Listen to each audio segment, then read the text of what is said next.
Hello, everyone. My guest today is Nathan Doctor. He's the CEO and co-founder of Qualified.io, a rapidly growing platform for assessing engineering skills that are used and is used by companies including Apple, GE, and Vimeo. The company also built CodeWars.com, where over 1 million software developers train their coding skills. He's also managing partner at Synapse Capital, a crypto asset investment firm. Nathan, you ready to take us to the top? Completely ready. All right, man. So, should people think about this like kind of Udemy or Creative Live, but specific for developers, or more like a Treehouse or a TopTal where you go hire developers?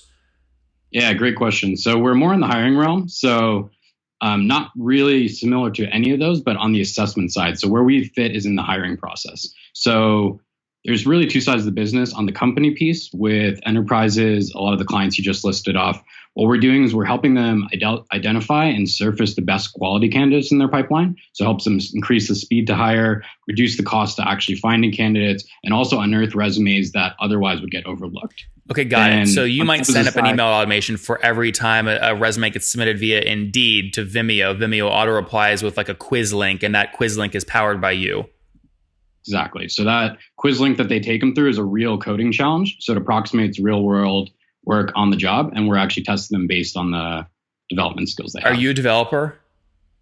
Actually, no, which is interesting. Come on, I was about to say, Nathan, the answer to this question has to be yes. Otherwise, you're working some magic. How the hell do you do this? It's all on the developer side. It's all my co-founder, Jake. So Jake's the CTO of the project, and he's the one that's really it's his brainchild in terms of actually developing it. And what's your guys' revenue model? Is this a SaaS model or a per placement fee or what? Yeah, so we do a SaaS model. So we're really focused at fitting into that hiring process. So they're using us throughout the year, regardless of the candidates that come through.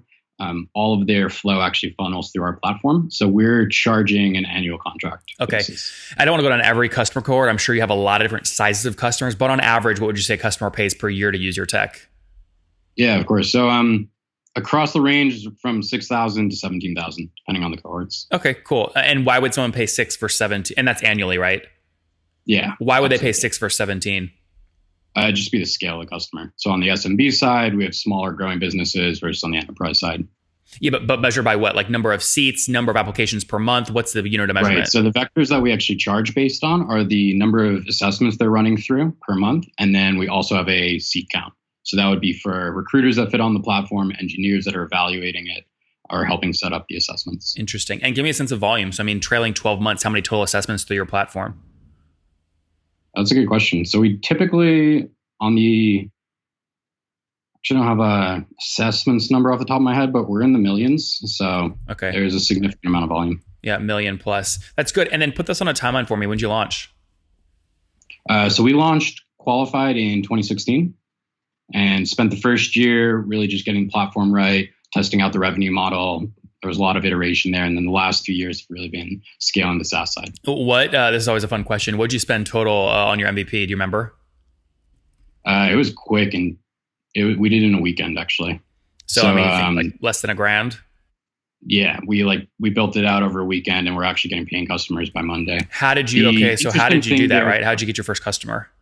Yeah, so the caveat there is we actually started a product that's also part of this company called CodeWars. And so what CodeWars is a community for software engineers to train their skills on coding challenges.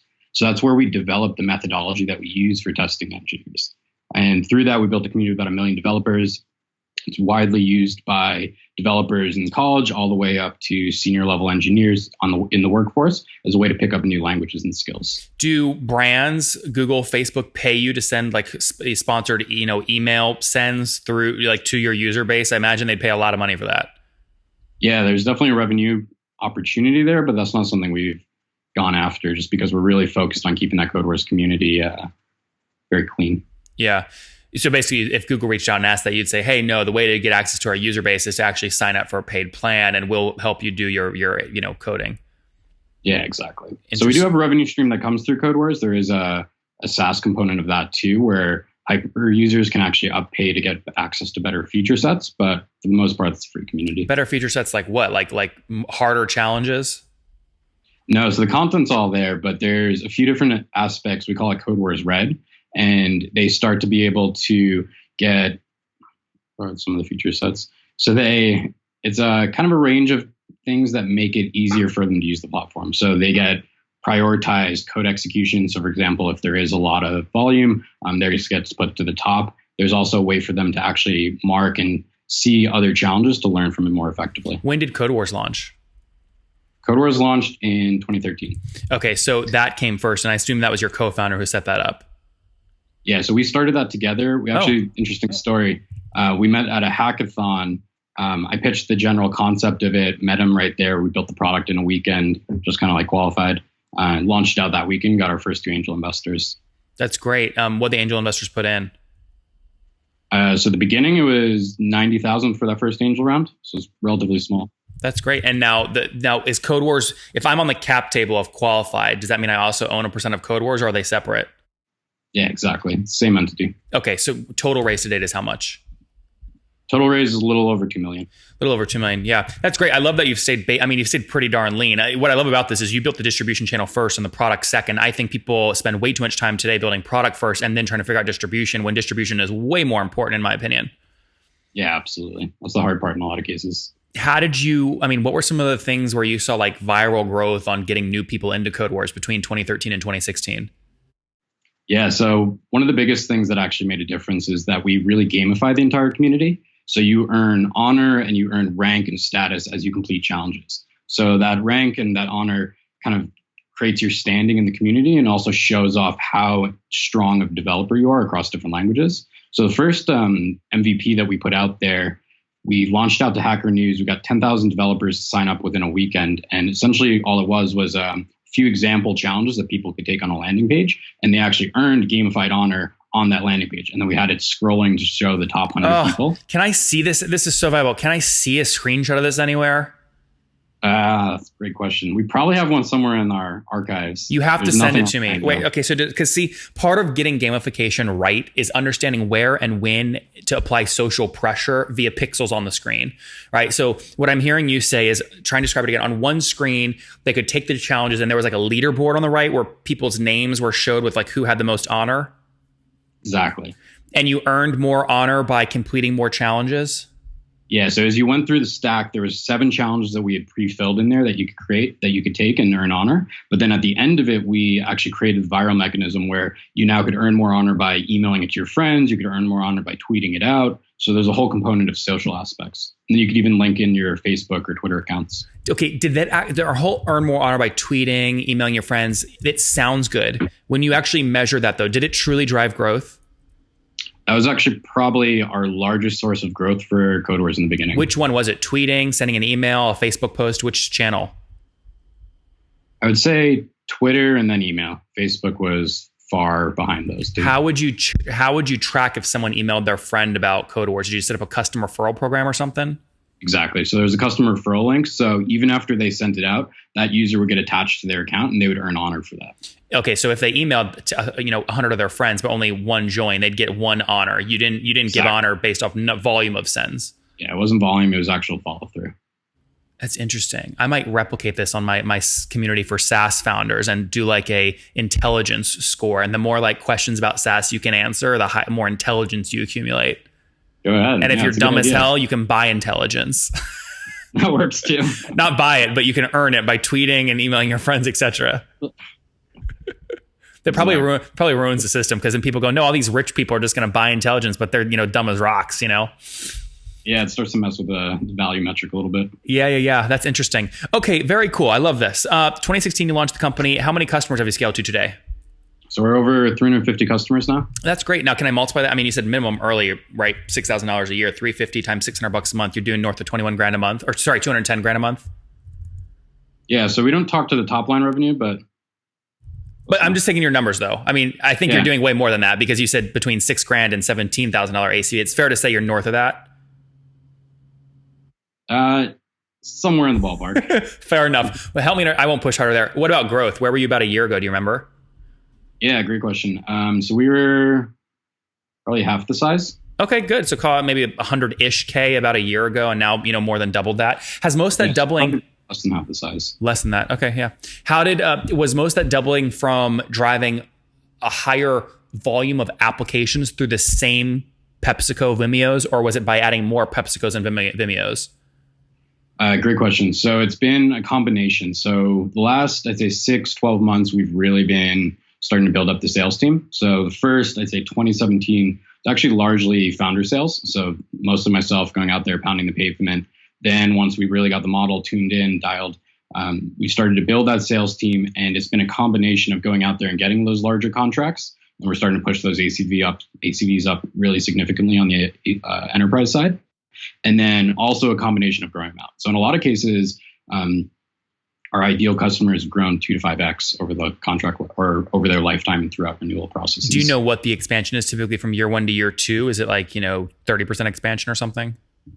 On the whole aggregate basis? No. Like if you sign up a new customer today for a $30,000 ACV, do you know pretty predictably you're going to grow them to a $40,000 ACV at the year 2 renewal? Yeah, we do. So we're in the expansion side, probably in the 20 to 40% side. Okay, so that's pretty healthy, assuming you're managing churn. Well, what's revenue churn annually? Revenue churn annually is net negative. So we're gross. Yeah, gross revenue churn annually, single digit percentages. Okay, fairly. So let's say less than 5%, right? If you're churning 5% annually and you're expanding 20, net revenue retention's call it 115. Yeah, it's pretty solid. Or said differently, net negative revenue churn. Very cool. What's the team look like today? How many folks? So we're about coming on 20 people. Okay, 20 people. I like small teams. You want ARR per employee. That's the metric, right? Profitability. Yeah, all right. Are you profitable today or are you burning? So we actually hit profitability about a year ago. Oh, congrats. We're focused more on growth. Okay, good. And now, how aggressive are you being? You're trucking like 10 grand a month or 100 grand a month burn? No, we're probably closer to like 30, 40. Okay, that's livable if you've raised $2 million, right? Yeah. Any raise coming up, or you're good for a while? So we're actually pretty indefinitely good at this moment. So even the burn, we're kind of ramping it up as sales growth happens. And then obviously too, with upfront contracts, the revenue side of that's really nice because you can bootstrap the growth of the company with the payments from customers. So as far as next raise, we're preparing for it, but then we're also keeping our options open as far as continuing to grow it profitably. Nathan, would you do the other thing? Pull a Wistia here, right? Your revenue, your ARR relative to what you've raised is very healthy. I'd say anything above a 1-to-1 ratio. So if you raise the same amount that you're doing in ARR, I'd say it's a healthy SaaS company. A lot of companies are way underwater in that metric. A lot of companies that are in your stage where, again, your ARR is higher than what you've raised or close to it, they'll actually just buy out the equity to get that company, to get your equity back, and they'll use something like debt to do that. Would you guys ever buy out the 2 million equity? Yeah, we've actually, a friend of mine was floating that idea. They're in the process of doing it right now.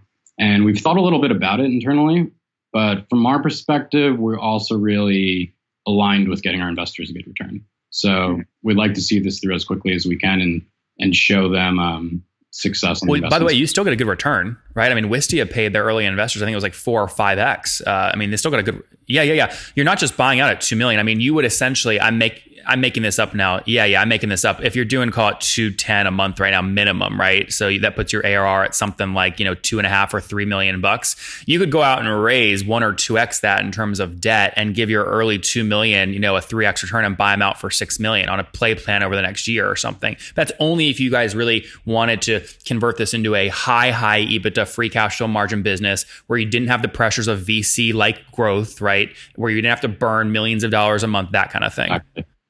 Yeah, that is a pretty interesting concept. I would say at this point, we're far more focused on taking that growth as quickly as possible, seeing where that goes, and then deciding at that next inflection point. Do you know what your fully weighted CAC is to get a new $6,000 a year plan? It's a good question. Yeah, so it's right now on the LTV to CAC, because it does change based on the blending. So we've tried to break it down based on customer size. We're about $4 to $6 on the LTV to CAC side, as far as the multiple. Yeah, if you, just to simplify that, so to get a new $6,000 a year account, am I hearing you say you'd spend $6,000, so it's a 1 to, you get your payback period is 12 months? Payback period would be 12 months. No, it'd be less than that. So for each dollar in revenue we're getting, or over 4 to 6, but that would be over our, given we're generally newer right now, we're looking at about 24 months. Obviously, that's going to increase as time goes on. 24 months, what, lifetime? Yeah, just as far as like what our historical shows, right? Just because we don't have data from before then. So you just to be clear, you're putting $1 in and getting $4 out over 2 years. You're assuming lifetime value is 2 years. Yeah. Yeah. So said differently, you're spending 50 cents to get a new dollar of ARR, or approximately $3,000 to get a new $6,000 account. Yeah, around there. Yeah. Interesting. By the way, I think your lifetime value is actually going to be way longer than that, but it's nice that you're using conservative metrics. Yeah, absolutely. Cool. Very cool. All right. Let me see if I have any other questions. This is great. No, not looking to raise. You guys want to sell the company? Would you sell it for $20 million if someone offered? Probably not. No. We'll see. I mean, we're in the growth phase right now, so we're definitely open to raising. It really comes down to what's going to be the best thing for the business. Yeah. And so what's going to get the business to the next stage within the next year or two. Yeah. If you do have like a 50 cents in, a dollar out kind of model, I mean, would you ever, to preserve your equity, go take $1 million in debt at like super, where you're not giving up any equity to drive that additional growth? Yeah, debt financing is definitely interesting. It's something we've definitely thought about. Why haven't you pulled the trigger? Really right now we just don't need money. So Yeah. When you said indefinite kind of runway earlier, I mean, you're talking like 24 months of runway at your current burn? Yeah, exactly. Yeah. And you're burning, call it, $40,000 a month, and you're looking to scale that. So that's like more, you got like $1 million or more in the bank, basically. You guys just have to watch the YouTube video and read his body language on that one. All right, Nathan, let's wrap up with the famous 5. Number 1, what's your favorite business book? Great question. Genius of the Beast is a really good one. Okay. It's interesting in that it ties business together with biology. So it talks a little bit more about capitalism and how that actually connects back to human nature. Number 2, is there a CEO you're following or studying? Yeah, I'm a huge fan of Slack. So Stuart's done a phenomenal job with that. I think the way that they've consumerized SaaS is really interesting. Yep. Number 3, what's your favorite online tool for building your company? Favorite online tool? We have so many of them. My co-founder Jake is the king of services, so it's hard to choose any one. But I'd say right now ChargeBee is actually doing really well for us on the revenue management side. Are you built on ChargeBee? Yes, partially. Yeah. No, are you built on Stripe at all?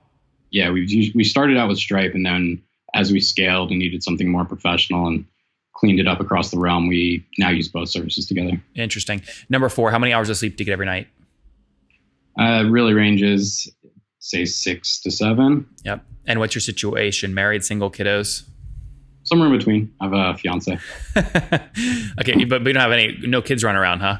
No kids. All right, good. I do have a dog though, so. All right, half a kid. And how old are you, Nathan? I'm 30. 30. Last question. What do you wish your 20-year-old self knew? Great question. If I could sit down with my 20-year-old self, it would be all about focus. I'd say there's 80% of the things we do that don't really matter, and it's really finding those 20% and going all in on those. Guys, Qualified.io has about 350 customers right now, all paying north of $6,000 in terms of ACV. So call it north of $210,000 a month right now in revenue around there. That's up over 100% year over year in terms of growth. They've done this all with just raising $2 million. They're burning about $40,000 a month right now, but plenty of runway, more than 24 months in the bank right now. So looking to scale that. Team size of 20, burning about 5%, less than 5% annual revenue churn. That's on a gross basis, 20% expansion for 115% net. They're spending about 50 cents to get a new dollar of ARR because they own the distribution channel first, codewars.com. Again, now helping big companies, Facebook, Apple, PepsiCo, Vimeo, these kinds of companies hire developers at scale. Nathan, thanks for taking us to the top. Thanks so much.